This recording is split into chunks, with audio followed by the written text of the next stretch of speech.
2 बार के ओलंपिक पदक विजेता पहलवान सुशील कुमार की जान को खतरा बताया जा रहा है और ये खतरा किसी और से नहीं बल्कि गैंगस्टर काला जठेड़ी से है।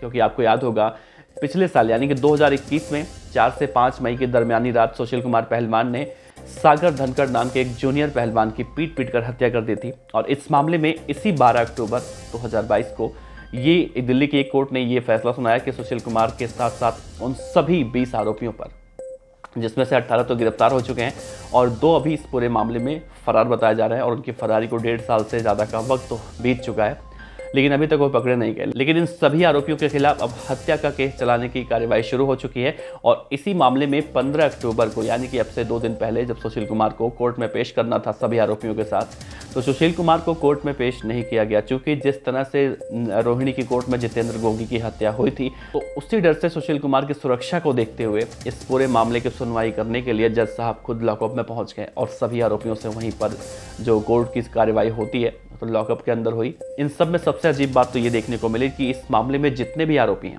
सुशील कुमार के साथ 18 आरोपी, वो सभी अपने आप को बेगुनाह बता रहे हैं। कि आपने देखा होगा, जब ये केस आपने सुना होगा, इस तस्वीर को भी देख लीजिए। सुशील कुमार साफ साफ इस तस्वीर में एक मोटा सा डंडा लिए हुए दिखाई दे रहे हैं और इसी वीडियो फुटेज के आधार पर दिल्ली पुलिस ने सुशील कुमार को सागर धनखड़ के मामले में जो 1100 पेज की चार्जशीट बनाई है उसमें मुख्य आरोपी बनाया है। तो इस मामले में अब 10 नवंबर को ट्रायल शुरू होगा, जब अभियोजन पक्ष अपनी दलील रखेगा, गवाह अपनी गवाही देंगे। इस पूरे मामले में से आपको बताएं तो 155 गवाह बनाए गए हैं। जब सागर धनखड़ की हत्या सुशील कुमार ने की थी, 155 गवाह बनाए गए हैं। 155 गवाह सुशील कुमार पहलवान और उनके सभी साथियों के अगेंस्ट गवाही देंगे और इसमें कहा जा रहा है कि सुशील कुमार के साथ जितने भी लोग हैं उनके करीबी हैं, कुछ नीरज भवाना गैंग के गैंगस्टर बताए जा रहे हैं।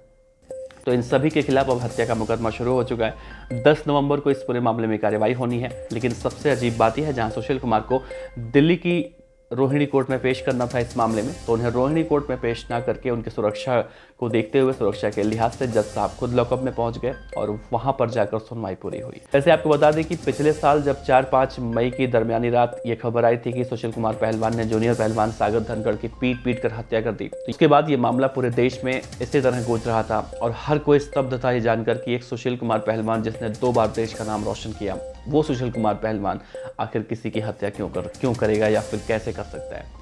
हालांकि इसके बाद सुशील कुमार हत्या करने के बाद फरार हुआ। जो सीसीटीवी का डीवीआर था वो सब कुछ लेके गया, कपड़े, मोबाइल फोन, जितने भी ऐसे साक्ष्य थे, सबूत थे, उन सभी सबूतों को नष्ट कर दिया सुशील कुमार ने।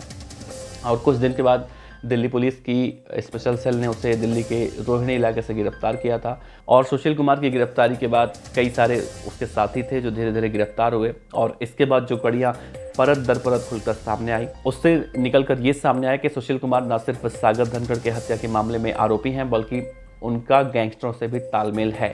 और चाहे वो सुंदर भाटी हो पश्चिमी यूपी के, चाहे काला जठेड़ी गैंगस्टर हो या फिर नीरज भवाना हो, इन सब से उनके रिश्ते भी बताए जाते रहे हैं। लॉरेंस बिश्नोई ने बाकायदा एक टीवी इंटरव्यू में ये कह दिया था कि सुशील कुमार पहलवान काला भाई का दोस्त है, यानी कि काला जठेड़ी जो गैंगस्टर है उसका सुशील कुमार दोस्त है और वही काला जठेड़ी सुशील कुमार की जान का दुश्मन बना हुआ था। लेकिन जब काला जठेड़ी भी गिरफ्तार हो गया, उसे भी दिल्ली के तिहाड़ जेल में डाल दिया गया, तो सुशील कुमार की जो हत्या की आशंका जताई जा रही थी या फिर उनकी जान का खतरा बताया जा रहा था, वो तो कहीं ना कहीं टल चुका है।